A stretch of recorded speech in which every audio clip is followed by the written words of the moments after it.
నమస్తే, నేను మీ శ్రీకృష్ణ పోరాడం. జీవితంలో కష్ట సుఖాలు రెండింటిని కూడా సమానంగా చూస్తూ జీవితంలో ఏది జరిగినా మన మంచిగా అనుకుంటూ ముందుకు సాగడం అనేది చాలా గొప్ప లక్షణం. అలాంటి లక్షణాన్ని ఎవరైతే అలవర్చుకుంటారో వాళ్ళు ప్రతి క్షణం కూడా సంతోషంగా ఉంటారు. అయితే అది సాధారణమైనటువంటి విషయం కాదు, అది చిన్నప్పటి నుంచి పిల్లలకు నేర్పించాలి. అలాంటి నేర్పించే రెండు కథలు ఈ రోజు మనం తెలుసుకుందాం. మనందరికీ తెలిసినవి. అందులో మొట్టమొదటిది ఏంటంటే, ఒక రాజు ఒక మంత్రి తన యొక్క సైన్యంతో కలిసి అరణ్యానికి వేటకెళ్లారు. ఎందుకంటే మృగాల సంఖ్య విపరీతంగా పెరిగినప్పుడు అవి గ్రామాల్లోకి వచ్చి ప్రజలకు అలాగే అక్కడ ఉన్నటువంటి పశువులకు కూడా చాలా ఇబ్బంది కల్పిస్తాయి. కాబట్టి అలాంటి సందర్భంలో రాజు వేటకు వెళ్లేవారు. ఈ యొక్క మృగాల సంఖ్యను కొంతవరకు తగ్గించేవారు అనమాట. ఇలాంటి సందర్భంలో అనుకోకుండా సైన్యం దారి తప్పింది. రాజుగారు మంత్రి గారు వేరొక మార్గంలోకి వెళ్లి ఒంటరిగా మిగిలారు. కొద్ది సమయానికి చీకటి పడింది. రాజుగారు ఏమన్నారంటే, ఏంటి ఇలా జరిగిందని చెప్పేసి మంత్రి గారు అడిగినప్పుడు, ఏది జరిగినా మన మంచిగా అని చెప్పేసి మంత్రి గారు చాలా ప్రశాంతంగా ఉన్నారు. రాజుగారిలో కొద్దిగా గాబరా ఆందోళన మొదలైంది. ఇలాంటి సందర్భంలో అనుకోకుండా ఒక సింహం వీరిద్దరిని చూసింది. వీళ్ళిద్దరి మీదకి రాకపోతుంటే వెంటనే రాజుగారు చేశారు, ఒక బాణాన్ని సింహం మీద విడిచిపెట్టారు. ఆ సింహానికి బాణ తగిలిన మరుక్షణం మరింత కోపంతో ఈ రాజుగారి దగ్గరికి వచ్చి తన యొక్క చేతిని కొరకబోయింది. రాజుగారు అంతా ఫైట్ చేస్తున్నారు. ఇంతలో మంత్రి గారు కూడా సహాయం చేసి ఆ సింహాన్ని చంపేశారు. చంపేసిన తర్వాత రాజుగారి చేతికి విపరీతంగా గాయమైంది, రక్తం వస్తుంది.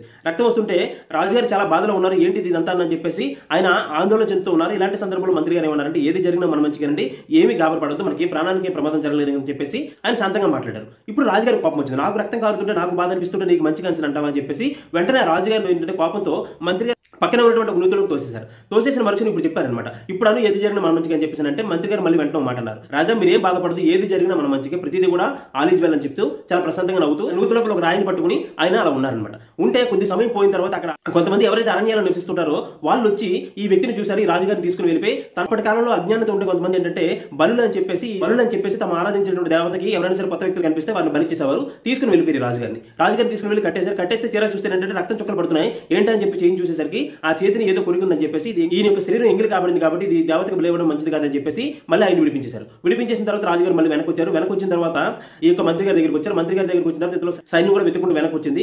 వెనక్కి వచ్చిన తర్వాత మంత్రి గారిని బయటికి తీసుకుని వచ్చారు. మంత్రి గారిని బయటికి తీసిన తర్వాత రాజుగారు జరిగిన మొత్తం విషయాన్ని అంతా కూడా చెప్పారు. చెప్పిన తర్వాత మంత్రి గారు మాట అన్నారు, ఏది జరిగినా మన మంచిగా చెప్పేసి. ఇందులో మంచి ఏంటంటే అప్పుడు వెంటనే మంత్రి గారు మాట చెప్పారు, రాజా ఒకటి గుర్తుపెట్టుకోండి, మన ఇద్దరం కనుక బయట నుండి ఉంటే, మన ఇద్దరం కనుక తీసుకుని ఉంటే మీ యొక్క చేతికి గాయమైంది కాబట్టి వాళ్ళు విడిచిపెట్టేశారు. కానీ నేను చాలా ఆరోగ్యంగా ఉన్నాను కాబట్టి నన్ను ఖచ్చితంగా బలిచ్చేవారు. కాబట్టి మీరు నా నూతులు తోసేది కూడా మన మంచిగా అని చెప్పేసి చెప్పారనమాట. కాబట్టి జీవితంలో ఏ సంఘటన జరిగినా సరే కొంతకాలం తర్వాత మనకు తెలియచ్చు, కానీ మొట్టమొదటి మనకు కష్టం అనిపించవచ్చు. కానీ ప్రతిదీ కూడా మంచిగానే చూస్తూ ప్రతి నెగిటివ్ లో కూడా పాజిటివ్ చూడడం అలవాటు చేసుకుంటే జీవితం చాలా ప్రశాంతంగా ఉంటుంది. అలానే రెండో కథ ఏంటంటే, ఒక వ్యక్తి గుర్రానికి ట్రైనింగ్ ఇస్తూ ఆ గుర్రాన్ని ఏంటంటే సాయంత్రం పూట సముద్రం ఒడ్డున పిల్లలు ఎవరైతే ఎంజాయ్ చేస్తుంటారో వారి దగ్గరికి వెళ్ళి వారిని ఎక్కించి గుర్రం మీద తిప్పుతూ 10 రూపాయలు తీసుకుంటూ దాని యొక్క జీవితాన్ని గడిపేవాడు అనమాట. ఇలా జీవనాన్ని గడుపుతున్న సందర్భంలో ఒక రోజు అనుకోకుండా ఏంటంటే, మరుసటి రోజు ఉదయం లేచి చూసేసరికి ఆ గుర్రం కనిపించలేదు. గుర్రం కనిపించకపోతే పక్కింటి వాళ్ళందరూ కూడా వచ్చారు, అయ్యో పాపం దీని మీద బ్రతికేవాడు, ఇప్పుడు ఎలా బ్రతుకుతారని చెప్పేసి బాధపడుతున్నారు. కానీ ఆయన ఏమాత్రం బాధపడలేదు. ఆయన చాలా ప్రశాంతంగా ఉన్నాడు.